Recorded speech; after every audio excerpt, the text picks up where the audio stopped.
mainly in hospitals, in drug companies, Saudi FDA, labs in different areas, and administration. But if we go to the second model, which is Doctor of Pharmacy, where a lot of School of Pharmacies in Saudi Arabia are taking that direction. They're establishing, we have several programs of 0 to 6, or 6 years pharmacy programs. Student here can start 4 years of pharmacy and then continue on, and they do the training that they mentioned. Dr. Nasir Zawiya, training or clinical rotations, we call it, 7 to 10 rotations, each rotation 4 to 6 weeks. And after graduation, a student either join PGY1 and PGY2 or a fellowship, or they can go to a master and a PhD program. Here you have to decide as a student. If you would like to continue your professional career, that means you would like to go and work in a hospital, be part of the round and so on, it is better for you to go PGY1, PGY2, and then go to fellowship or subspecialization and so on.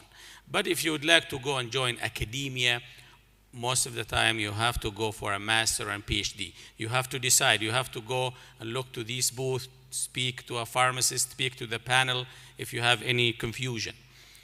In Saudi Arabia, there is a high demand for clinical or clinicians who have a PharmD program. Pharmacists with, if you notice, 90% of the Saudi pharmacists working in hospitals, only 19%, and the rest are expatriates. They are not Saudi. This reflects the demand of clinical pharmacists working in hospitals. In community, we have 0. We don't have any Saudi pharmacists practicing in community pharmacy, and this is a fact. And even United States, they have shortage too in Canada. So everybody having shortage in pharmacy. In drug companies, nowadays we have less than, or private sectors, we have less than 1% of Saudi pharmacists working in drug companies, either as a medical representative or the director of the scientific office of the company. And this is the third model, and I don't think so our Saudi fellows are interested in it, going to study 6 years and so on. That's why I concentrated more in the American models, because our own university in Saudi Arabia, they are going and follow the American models. And this is the last slide, which is very interesting. But what I like about pharmacy, which is my profession, first of all, the demand is strong. And they pay very high, they pay very well. And we have job security and sustainability and availability, and any location in the whole world. Even if you would like to go in a small village, go back to your home country, you can go and work in your village as a pharmacist. And a variety of options and work sitting are available for pharmacists as well. Thank you very much, Mr. Chairman.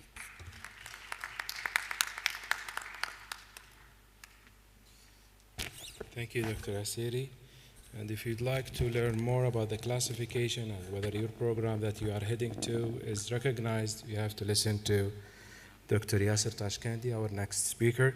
He's the Assistant Secretary General for the Classification and Registration at the Saudi Commission for Health Specialty. Please welcome Dr. Tashkandi. عفوا دكتور.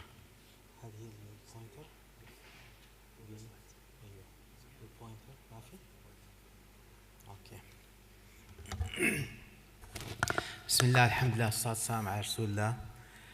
It's an honor as well as pleasure to be here with you to share some of the ideas that will help you, inshallah, to plan your future properly. Before I start, I would like to see hands. How many of you in the audience here are fresh graduates from any healthcare specialty and planning to go for postgraduate degree in the next 3 to 5 years? Can I see hands, please? 1, 2, 3, 4.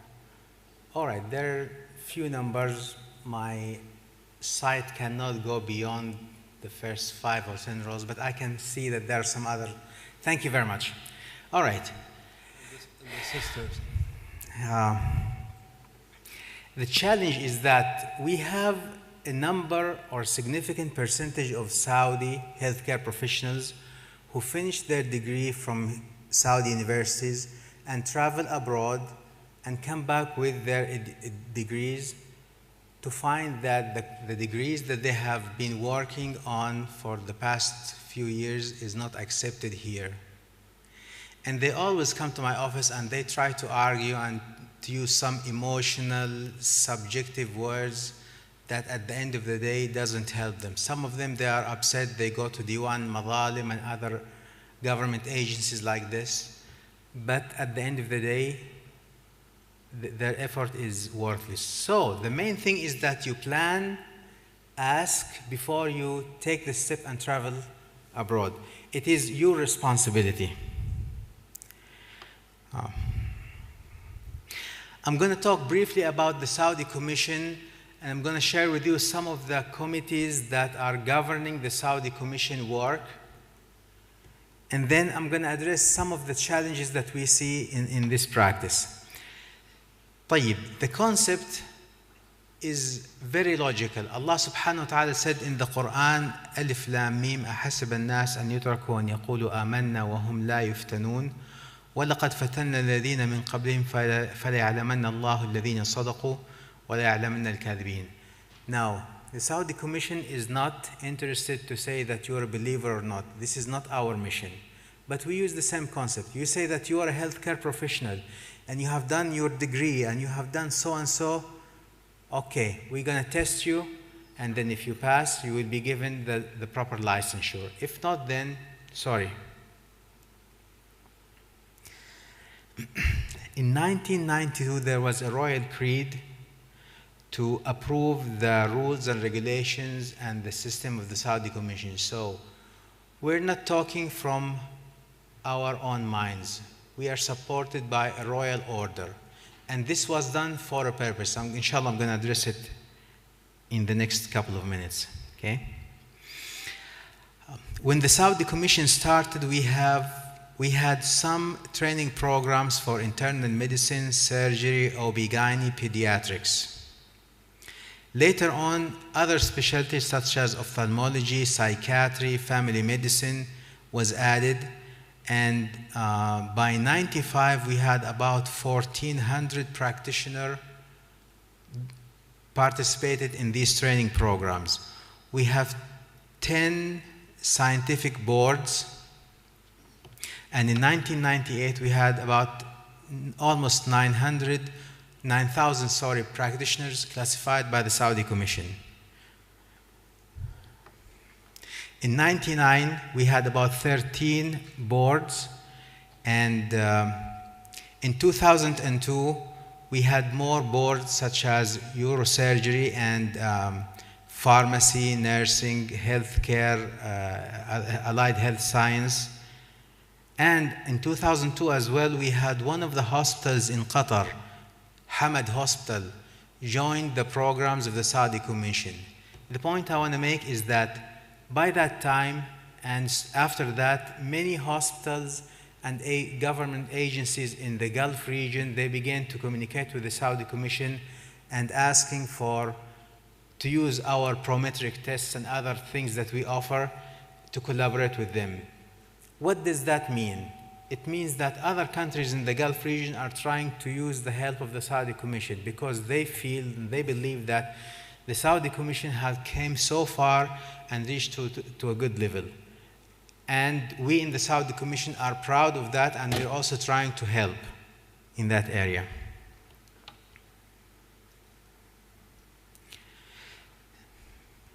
In 2006, there was an agreement between the Saudi Commission and Bahrain, Dubai, Oman, Sultanate Oman. We did some agreement to help in terms of training as well as classification and exams. And also in 2008, there was a royal creed that specified another task for the Saudi Commission, which is the CME. This is our vision and mission. At this point in time, we have the main branch in Riyadh in the diplomatic quarter close to the Egyptian consulate. And we have about 18 branches across KSA. We decided to open more branches because more people, and that is very expected, is more practitioners in different cities in KSA are trying to get classification. So we are trying to help. And I still believe that there are some shortcomings and there are some areas for improvement, which will take some time. Now, quickly, this is the major committee that the Saudi Commission operates from or get our rules and orders from. This is the Board of Trustees, Majlis al-Umana, headed by the Minister of Health, and in that board you have directors of major hospitals in Riyadh and in Saudi Arabia to represent different sects such as National Guard, King Faisal Hospital, military hospitals, security forces hospitals, and Minister of Health as well. And also in this board we have representatives from Saudi colleges, healthcare colleges like medicine, dentistry, and pharmacy, of course. Okay. So this is the board that governs most of the rules and regulations of the Saudi Commission. And very often people come to my office, they said, you are the Assistant Secretary General, you can't change. No. If there is something said by this board, I don't have any authority to go around it. I might give you advice to comply with, but not to go around. Okay. The Executive Admin Board is another committee within the Saudi Commission, and they are also engaged in some of the classification and registration rules. We have 3, 4, 5 different committees. So the point is that it's not up to me. I can direct the case to the proper board and committee to give an answer. And I can advise you, if you have any challenge, I can advise you with regard to this, but I cannot change the rules. The main function of the Saudi Commission is the classification and registration, although we are engaged in the training and examination, the health societies. Some of the health societies are falling under the Saudi Commission as well. We are engaged with CME hours. And recently we are beginning to introduce some e-service. And with the introduction of the e-service, many of our processes will be changed from hard copy applications into e. So in that period, it's normal to expect challenges. We have to be aware of that. One of the main challenges is that toward the end of 2013, we had about 500,000 healthcare practitioners registered in the Saudi Commission. About 17,000 of them had failed some exams of the Saudi Commission. About 2,000 plus had fraud certificates and diplomas. And recently a friend of mine shared with me a very scary news. He said that there is a website in which you go into that website and you request a diploma, a degree from any university in the world. You can request something from Harvard. You can request something from Johns Hopkins, GW, Maryland, whatever. You pay by the plastic money, Visa, MasterCard, and within a couple of days you're going to see UPS or FedEx come knocking at your door and give you the degree. They don't offer graduation ceremony. And unfortunately, we have many cases of such practitioners who came and they worked in some hospitals for a good number of years and then they were discovered that their degrees are fraud. Okay.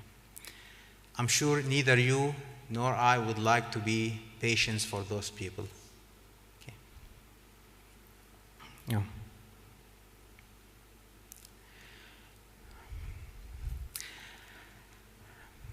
We have people who travel and they finish masters and certain other degrees. Excuse me. And when they come, they want to be classified as clinical pharmacists, clinical nutrition, or other specialties, and they have zero hospital work in their training.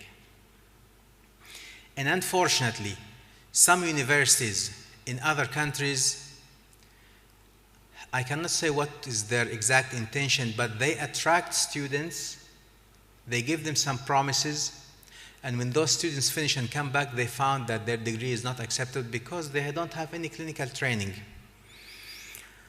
I had a guy who came to my office and he was very upset, and he was claiming that the Saudi Commission didn't accept his degree despite the fact he's coming from one of the world-leading universities, blah, blah, blah.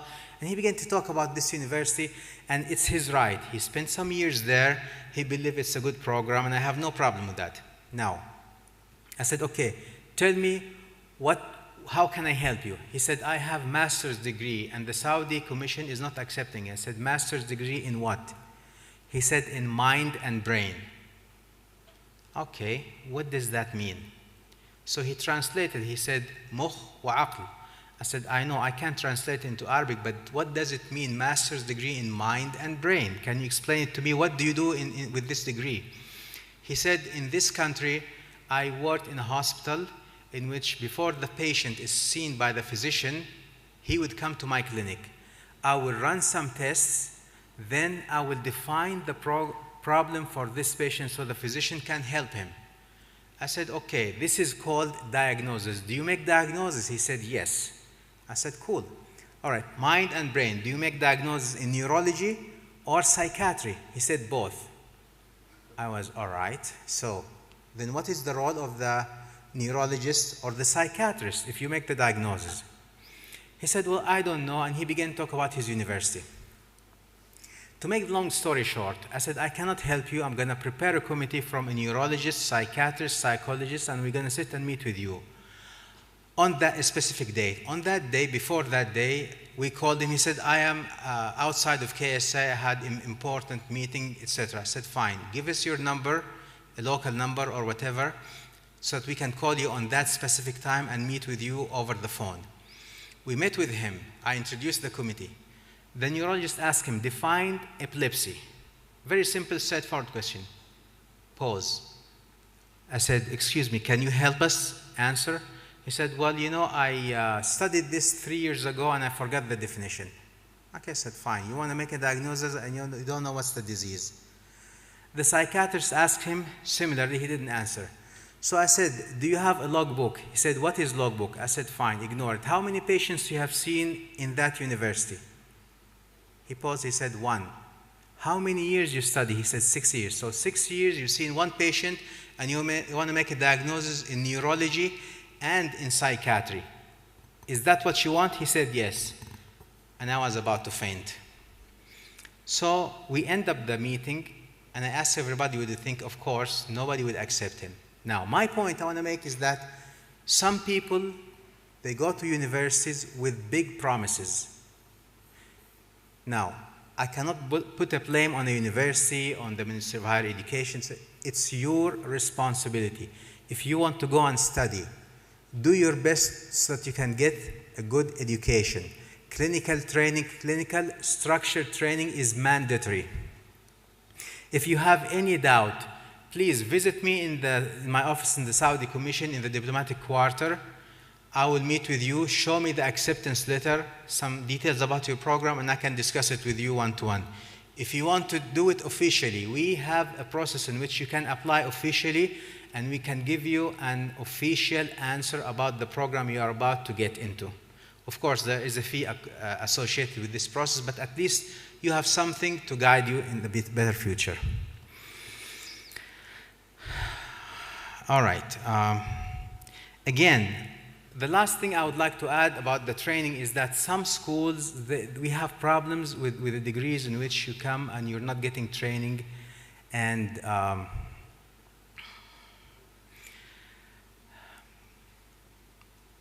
number of pharmacy technicians specifically has been attracted to some schools with the promise that they're going to get a bachelor degree in pharmacy. And when the persons come back, we find that the Ministry of Higher Education is not accepting that degree. And therefore, the Saudi Commission cannot give you a classification for that. So please make sure, even if you apply officially through بعثة خادم الحرمين الشريفين or other type of scholarships, it won't hurt to visit the Saudi Commission and check about your program. Bring me some documents and I'll be happy to sit and discuss it with you. Now, there are so many things, but unfortunately we don't have much time, so I'd like to stop here, and if you have any question, I'll be more than happy to help. But the final message, it is your responsibility. And since the chairman is here, I would like to leave. Thank you very much. It's an interesting topic. Thank you, Dr. Tashkandi. The last and not least is your gate, advisory gate in the SACAM, Saudi Arabian Culture Mission, is Dr. Abdulaziz Al-Isa. He's a professor of pharmacology and toxicology and the pharmacy program advisory at SACAM. Please welcome Dr. Abdulaziz.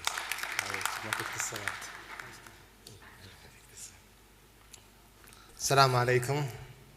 مساكم الله بالخير جميعا. I know I don't have only just 5 minutes to talk about the pharmacy education in the United States, but alhamdulillah, Dr. Asiri and Dr. Zawiya and Dr. Tashkandi, they almost covered everything about pharmacy. Today I will talk briefly about the pharmacy education in the United States, and I will focus mainly on the most common questions that we receive almost every day from the Saudi students in the United States. And starting with the pharmacy degree that you can use to practice pharmacy in the United States or in Saudi Arabia, you have to have Doctor of Pharmacy or PharmD. This degree must be accredited by the ACBE, the Accreditation Council of Pharmacy Education. After that, you have to get the state pharmacy licensure exam, which is the NAPLEX, and the state law. I want to pay your attention to one of the degree that confused most of the students, which is the BS in Pharmaceutical Sciences that Dr. Zawiya talked about, the BS and PS. This degree will not permit you to practice pharmacy in the United States and in Kingdom of Saudi Arabia. Therefore, actually, in the Ministry of Education and in SACAM, we don't recommend anyone to apply to this degree. There are three options or three ways to study or to earn the PharmD program. The first one, we call it 4+4, in which you have to earn a college degree in any major. During this college degree, you have to take the pre-pharmacy requirement, and the GPA should be up 3.0 and above. Then get the PCAT. After that, apply to the PharmD program. So the total will be 8 years to get the PharmD program in this pathway. The second option is the 2+4, in which you have to complete the pre-pharmacy requirement, which might take from 2 to 3 years, and you have to maintain your GPA at 3.0 or above, then get the PCAT, then apply to the PharmD program, which will be from 3 to 4 years. So the total will be 6 years. The third option is what we call the 0 to 6 PharmD program, in which you will get a direct entry to the PharmD program from the first year, but you have to maintain your GPA above 3 in the first 2 years. There is no need to get the PCAT, which is the Pharmacy College Admission Test. So the total of the third option will be 6 years. In the cultural mission, actually, we prefer the third option, which is the 0 to 6 years to complete the PharmD within 6 years. If you get a scholarship from the King Abdullah Scholarship Program, you will have 1 year for to study English and 4 years to study Bachelor of Pharmacy. But as soon as you get accepted in the PharmD program, there will be a modification in your scholarship, and it will be 6 years instead of 4 years.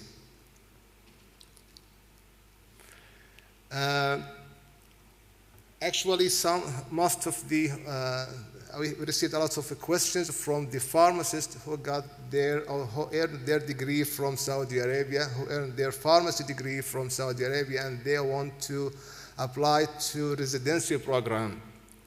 In this case, they have several options. The first option, they can apply to the PharmD program, and some of the program called Accelerated PharmD program, and the duration of those programs from 2 to 4 years.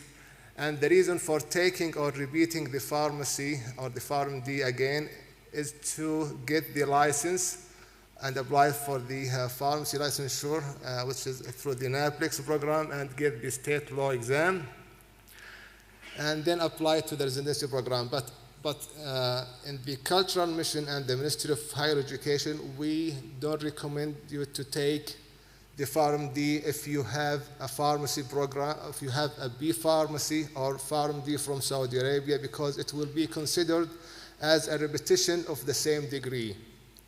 The Ministry of Higher Education considered the PharmD as equivalent to a bachelor degree.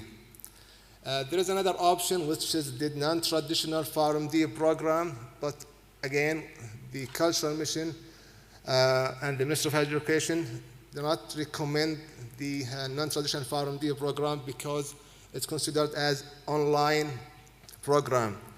There is another alternative way to get the pharmacy license, and then you can apply to the residency program.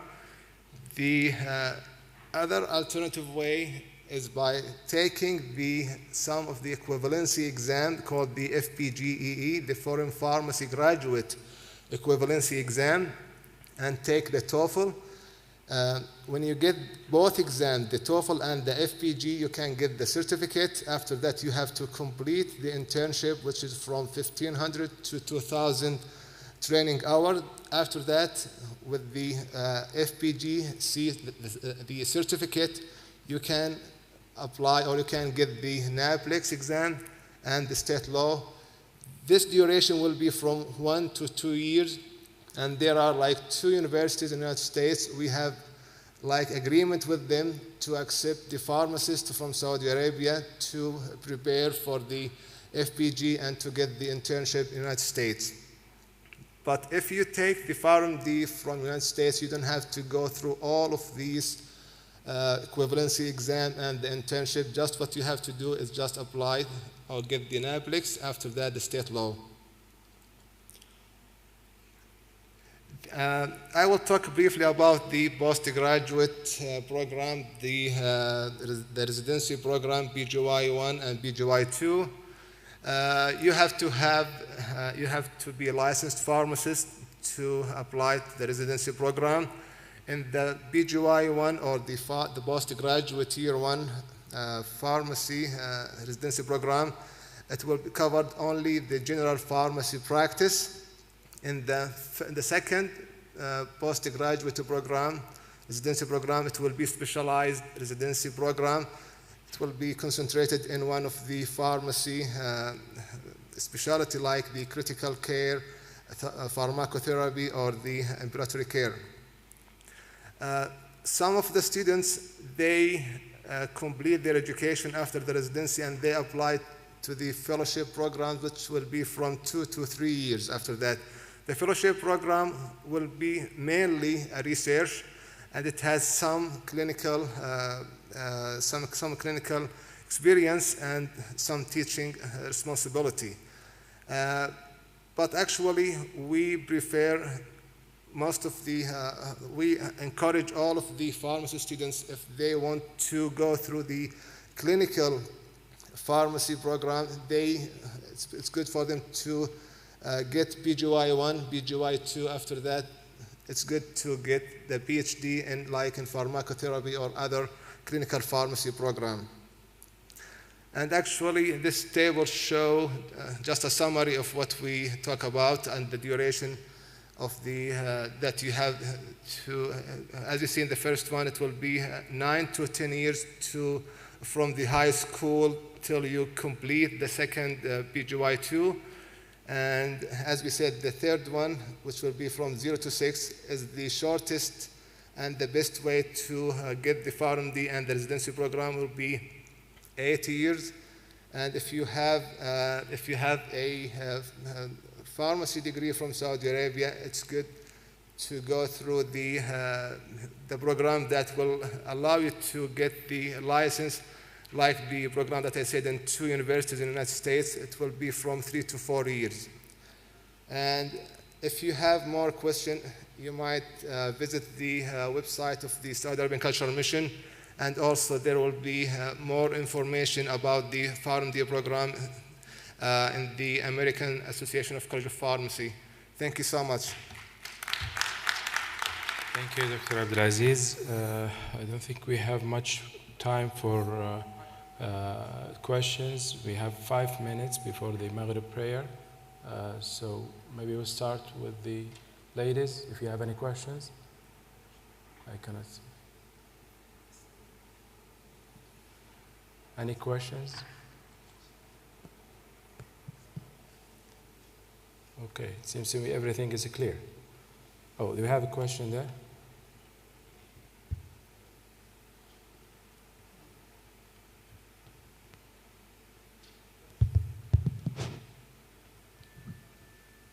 Assalamu alaikum. I have a question for Dr. Abdulaziz. He said about for law and the license, there is 2 universities in USA. What's this university? It's Massachusetts College of Pharmacy and Health Science and University of Arizona. Okay. One more. Assalamu alaikum. I have a question to Dr. Tashkendi about the DBT, Doctor of Physical Therapy program. Is it accredited here as a master degree, as a, or what do you accredit here in Saudi Arabia? Bismillah. In general, if you have a bachelor degree in a healthcare profession and then you have a master's degree after that, it is acceptable as long as the master's degree is acceptable at the Ministry of Higher Education. This is the first condition. The second thing is that there is a clinical component. In this program, you have done structured training or not? This is the main question that we're going to ask. You will show us a proof that you have done structured training within this program supervised by qualified people, then it will be accepted. The specific degree that you have mentioned, if the Ministry of Higher Education accepting it and it fulfills this, you have structured training, then we should accept it. Does that answer your question? If there are no other questions, I'd like to just elaborate on one point, if you don't mind. Yeah, I'd like you to really heed the advice of Dr. Yusuf and Dr. Abdulaziz about the BSPS program, because I can see that you can easily be confused. I mean, this is designed for American students, and they know the difference in the definition, that this is not a pharmacy degree, it's pharmaceutical sciences.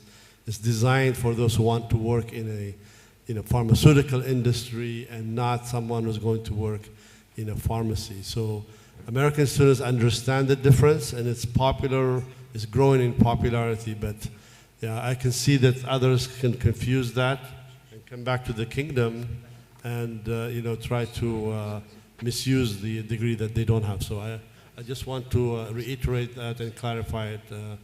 Thanks to both of you. That's why now in Saudi Arabia, we used to call it BS in Pharmaceutical Sciences, and which is 5 years. Now we call it BS in Pharmacy. We changed the name to get rid of that confusion. There's no confusion in the US, but I can see how it can be here. Actually, because the BS in Pharmaceutical Science is 4 years and there is no clinical training at all. But the PharmD, it will be 6 years, and the last year will be clinical training year. So we have like 5 or 10 students. They got the BS in pharmaceutical science, and they came to United States. They came to Saudi Arabia, and they went to the health committee, the committee of health specialists, and they want the committee to register them as a pharmacist, but actually they cannot be a pharmacist actually.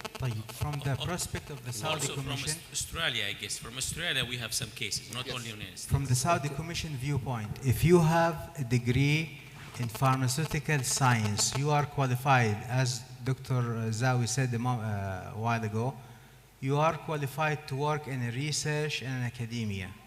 You can be engaged in teaching, in research, in government affairs, but to work in a hospital, it will not be accepted at the Saudi Commission. So you cannot, if this is your goal, please go for a PharmD program. That would be much better. Okay, with this we conclude this session, and would like to thank our distinguished guests for sharing their knowledge and experience. Hopefully it will be enlightening the road for our future health workers. So thank you very much.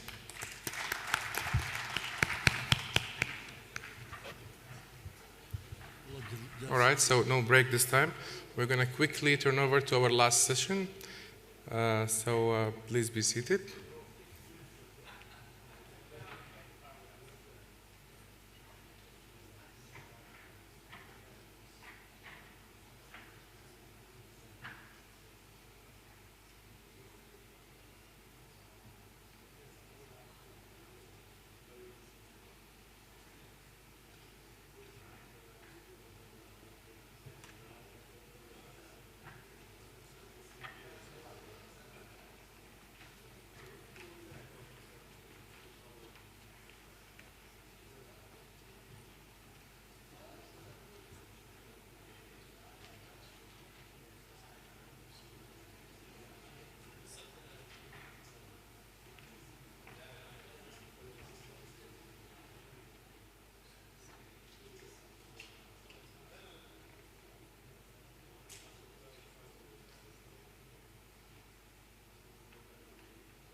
All right, so we'll try to push this a little bit. Time is always an issue.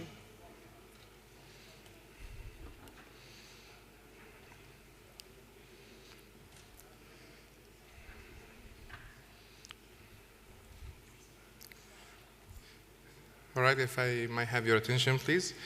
I would like to start our last workshop for today for our group. I would like to present Dr. Adil Abu Znada. He's the Dean of the Applied Medical Sciences at King Abdulaziz University. Dr. Adil.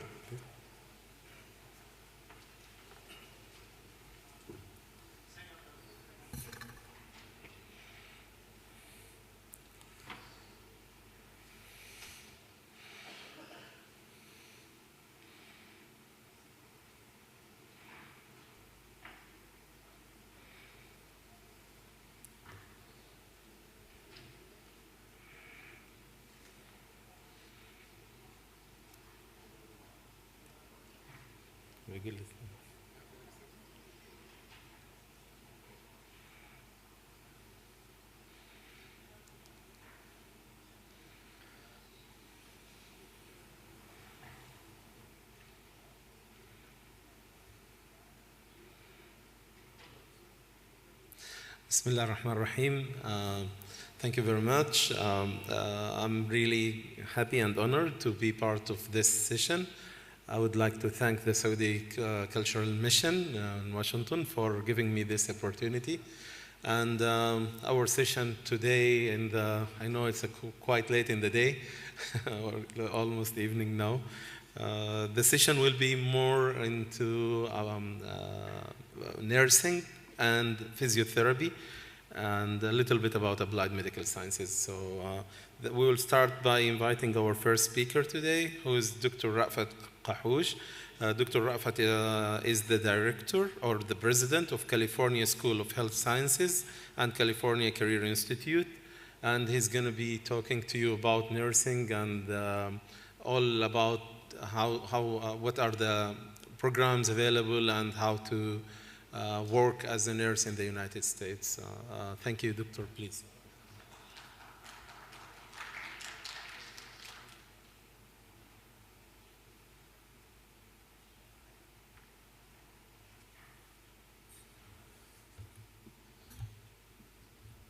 Assalamu alaikum. So my name is Rafat Qahush. I'm an RN, graduated from University of Jordan in 1989. I immigrated to the United States in 1992, where I finished my master's degree from University of California, Los Angeles, and I did my PhD in nursing from San Francisco. I have been in nursing education and placing nursing student in higher education for the last 15 years. So I have enough experience to explain to you how you can get to and admitted to the universities. Below my name is my email. Feel free to write it down. I have some packages, upstairs in your site or here, so you can borrow these packages. It has all the explanation.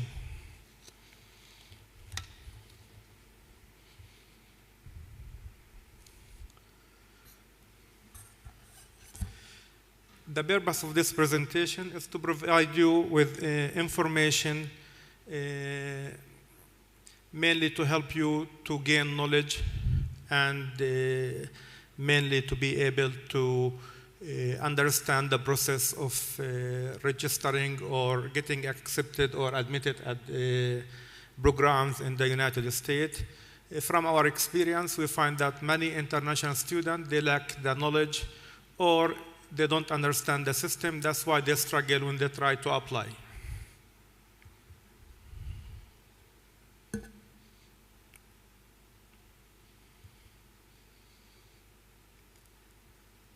Again, we have different degrees in the United States. Let me explain it to you. If you have only high school diploma from the Saudi Arabia here, you can start with associate degree in nursing, which is 2 years program. And then you can continue toward bachelor degree. If you have associate degree or what you call diploma, then you can continue from diploma to BSN. Now, to continue from diploma to BSN, it is a little bit challenging for you. Usually, the US system will not accept the degree you have, and you might start from the beginning. Now, to be able to continue without repeating the courses, the best way is to go and apply for the RN exam. So if you have two years or 3 years nursing, the first step to do is to apply for the Board of Nursing. You are qualified as associate degree to apply for RN exam. If you are able to pass the exam, then you can continue from RN to BSN. It takes you only 2 years. So if you need to bridge, the best way to bridge is to pass the board exam. And then you can continue.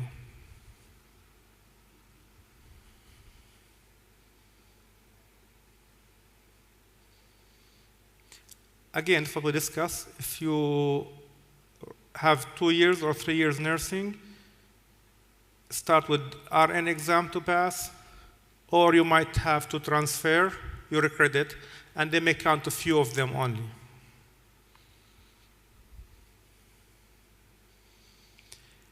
Now, Bachelor of Science, it is a 4 years program. So if you don't want to go for 2 years program, you can go for 4-year program. In the US, it is very difficult to go for 4-year programs. It is very competitive. There is big waiting list. So it take you time to be able to